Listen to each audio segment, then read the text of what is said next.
Call the Public Utilities Commission meeting to order. It is February 23rd, 1:30 p.m. in the Matthews Training Center of the Foss Building in Pierre.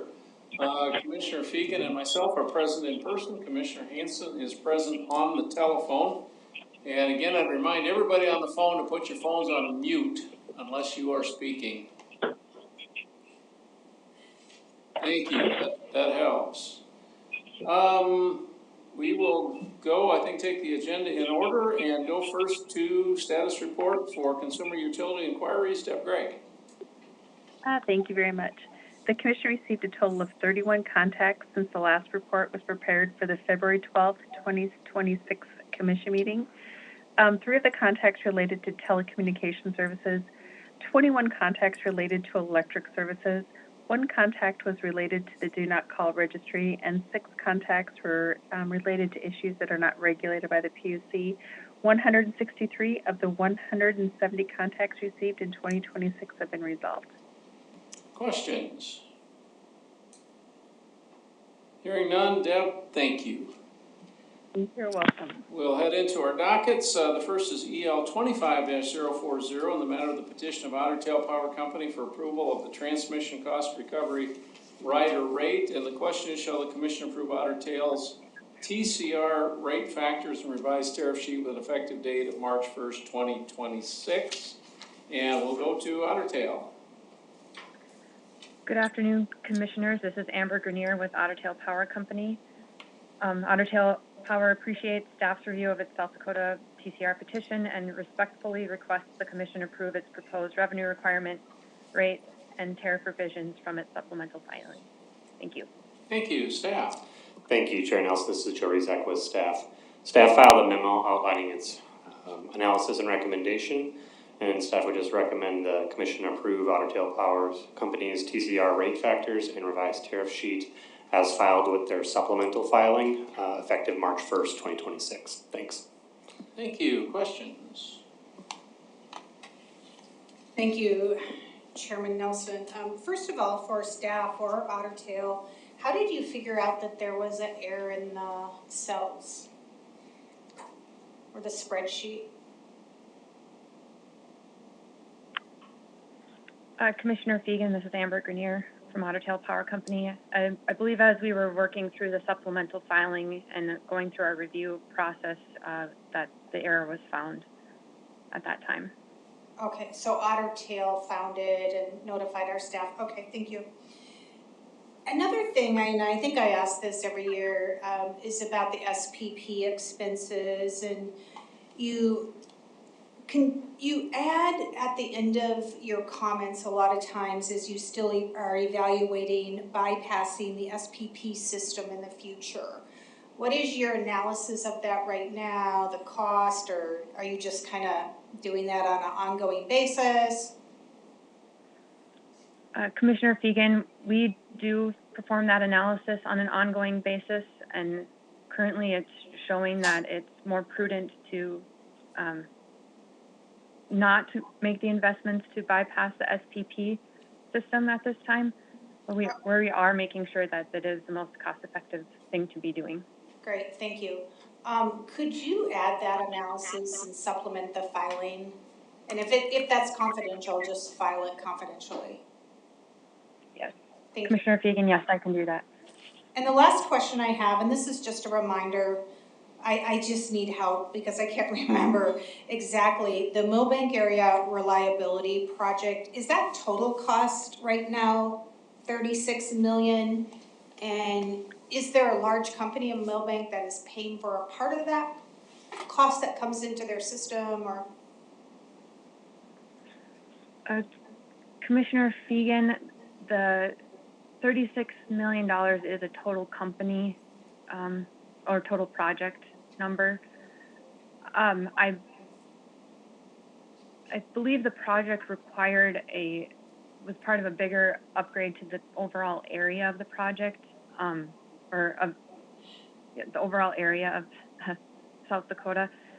I do think there is in a customer's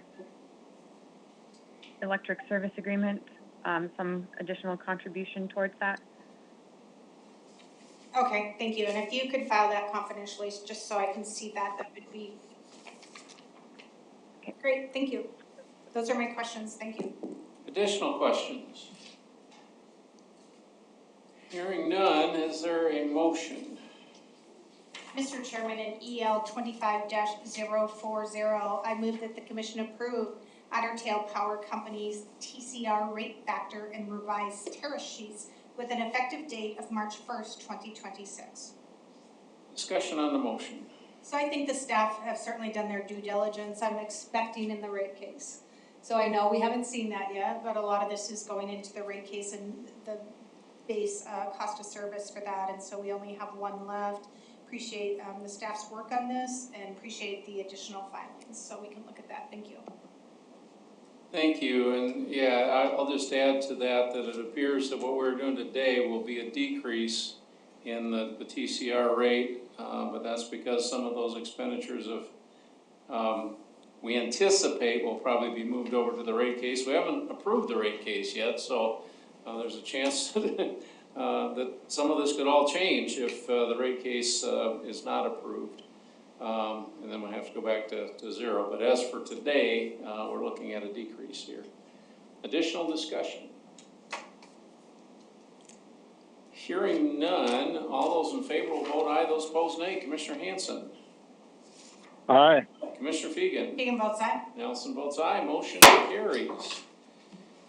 Brings us to EL 26-002 in the matter of Mid-American Energy Company's application for approval of its 2025 reconciliation and 2026 transmission cost recovery factors. And the question today is, shall the Commission assess a filing fee in the amount of up to $50,000 to account for actual expenses incurred in review of this filing commencing from the filing date? And we'll go to staff first. Thank you, Mr. Chairman. Pat Stevenson of staff. Staff asked the Commission to assess a filing fee in the amount of up to $50,000 to account for actual expenses incurred in review of this filing commencing from the filing date. Thank you. Thank you. And Mid-Am? Good afternoon, Commissioner. Mid-American has no objection to the request. Thank you. Questions? Motions? Mr. Chairman, in EL 26-002, I move that the Commission assess a filing fee in the amount of up to $50,000 to account for actual expenses incurred in review of this filing commencing from the filing date. Discussion on the motion. Hearing none, all those in favor will vote aye, those opposed nay. Commissioner Hanson? Aye. Commissioner Fegan? Fegan votes aye. Nelson votes aye, motion carries. Brings us to GE 25-001 in the matter of the joint application of Northwestern Energy Public Service Corporation, Black Hills Corporation, and Northwestern Energy Group, Inc. for approval of a merger. And the question today, shall the Commission grant the motion by the joint movements for approval of a procedural schedule, or how shall the Commission proceed? And I'm going to maybe just go to staff first. Thank you, Mr. Chair. Jenny first for staff. Staff would just request that you approve the procedural schedule. Thank you. Thank you. Northwestern. Thank you, Chair Nelson. This is Sarah Norcott representing Northwestern. We agree with staff. We would ask that you approve the schedule that is in front of you. We worked with staff and Bill Taylor's client to come up with the schedule that was reasonable to all parties. So we would ask that the Commission approve it. Thank you. Black Hills. Yeah, thank you, Chairman. This is Jason Kyle with Black Hills. Black Hills requests the same, that you approve the schedule presented to you. Thank you. And the unions. Bill Taylor for the unions, we are for everybody else said. Thank you. Thank you. Questions? Motions? In GE 25-001, I move that the Commission grant the motion by the joint movements for approval of a procedural schedule. Discussion on the motion. Appreciate everybody getting on the same page and bringing us a schedule. We have a plan. I like a plan. Additional discussion. Just one thing, as people mute their lines that are calling in because it's echoing in our room. Just thank you for last time for allowing us to make the vote the end of July, but giving us a little extra time to write the order. Appreciate that by all members. Additional discussion. Hearing none, all those in favor will vote aye, those opposed nay. Commissioner Hanson. Aye. Commissioner Fegan. Fegan votes aye. Nelson votes aye, motion carries. Brings us to the last docket, NG 26-001. In the matter of the filing by Montana Dakota Utilities, a subsidiary of MDU Resources Group, for approval of its revised conservation tracking adjustment. And the question is, shall the Commission grant MDU's request for approval of the revised conservation tracking adjustment of $0.012 per decatherm and the Associated Conservation Program Tracking Mechanism Rate 90 tariff sheet with an effective date of March 1st, 2026, and we'll go to MDU. Good afternoon, Commissioners. My name is Lisa Morstead, and I am a regulatory analyst with Montana Dakota Utilities Company. Also on the call with me is Brad Davison, Manager of Regulatory Affairs, Tyler Culbertson, Director of Regulatory Affairs, Larry Oswald, Director of Business Development and Energy Services, and Kathy Bearlocker, Manager of Energy Efficiency Strategies. On January 29, 2026, Montana Dakota filed a request to adjust the company's conservation tracking adjustment, also referred to as the CTA, to reflect a true-up of actual expenditures through December 2025, as well as projected 2026 expenditures as approved by the Commission for the 2024 through 2026 conservation portfolio in docket number NG 23-025. The company's initial filing proposed a CTA rate of $0.012 or 1.2 cents per decatherm, representing a decrease of 0.4 cents from the currently effective rate. During the discovery process, Montana Dakota acknowledged lower participation and spending levels experienced over the past 2 years, and in response to staff's data requests, provided an updated 2026 budget to better align with actual program performance in 2024 and 2025. The revised budget reflects a reduction of $36,900 and results in a proposed CT rate of $0.007 or 0.7 cents per decatherm, or a decrease of 0.9 cents from currently effective rates.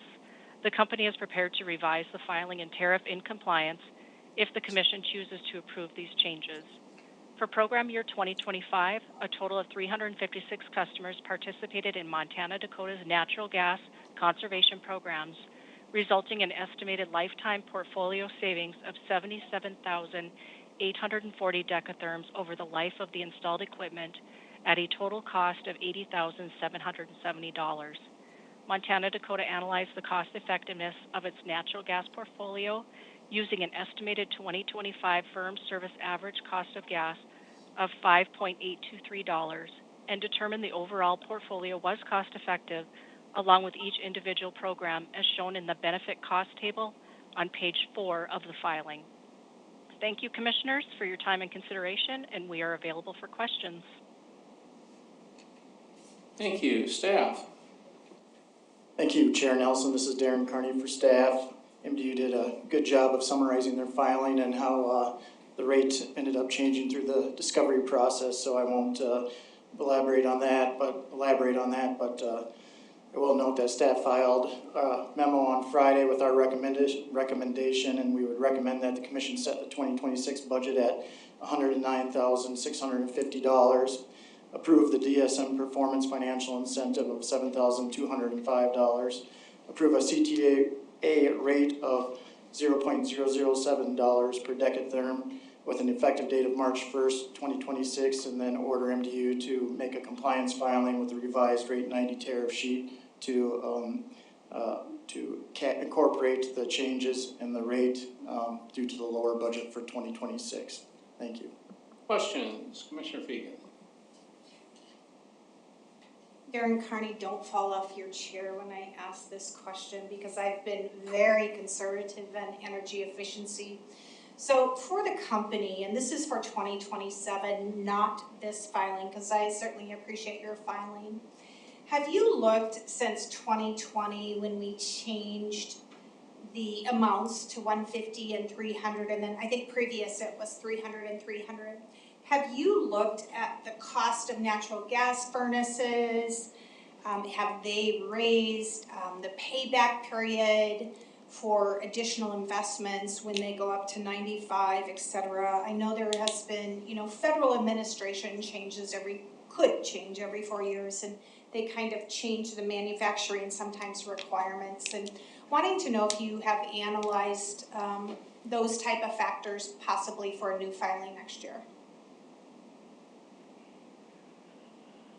Yes, this is Kathy Bearlocker with Montana Dakota, and yes, we have been tracking somewhat what the costs of the furnace installations have been over the past few years, just for our internal purposes to see, if the equipment cost has risen. And we have seen a spike in cost of equipment, and we kind of feel like there are fewer customers that are replacing prior to furnace failure, and we also are seeing customers choosing the lower cost route. As far as some of the other standards, we also watch that, and we are looking at incremental costs involved in installing furnaces. We have a few dealers who are installing higher efficiency furnaces, which do have a higher incremental cost. So that is something we are going to address in our next conservation tracking or conservation triennial filing, and look at maybe providing a two-tiered approach to our rebates and offer higher rebates to the higher efficiency equipment, and pending it passing all of our BEN cost. Thank you. I appreciate the conversation. Not necessarily for today, but I'm very, very conservative on energy efficiency, so I'm just about scared to mention for you to look at that, but it really hasn't changed for many years, so just wondering if there should be a very minor adjustment in the future. Thank you. Additional questions? Motions. In NG 26-001, I move that the Commission grant Montana Dakota Utilities request for approval of the revised conservation tracking adjustment of 0.007 per decatherm in the Associated Conservation Program Tracking Mechanism Rate 90 tariff sheet with an effective date of March 1st, 2026, including all of the recommendations that staff has laid out. Discussion on the motion. Simply, it appears everything is in order here. Appreciate staff, working with the company to right-size this program for the next year, and then, as Commissioner Fegan said, we'll see from there, but at least for this next year, kind of right-sizing it, which is going to save ratepayers some dollars going forward. Additional discussion. Hearing none, all those in favor will vote aye. Those opposed, nay. Commissioner Hanson. Aye. Commissioner Fegan. Fegan votes aye. Nelson votes aye. Motion carries. We have nobody in the room for public comment. Two announcements. Commissioners and staff will be meeting with consumers at the Sioux Empire Home Show February 27th through March 1st at the Sioux Falls Convention Center and Arena in Sioux Falls. Come on out and see us. And then the next regular commission meeting will be Tuesday, March 10th at 1:30 right here in the Matthews Training Center. Anything else for the good of the order? Is there a motion? Move to adjourn. All those in favor will vote aye. Those opposed, nay. Commissioner Hanson. Aye. Commissioner Fegan. Fegan votes aye. Nelson votes aye. We are adjourned.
You are listening to South Dakota Public Broadcasting's live webcast service on the South Dakota Network.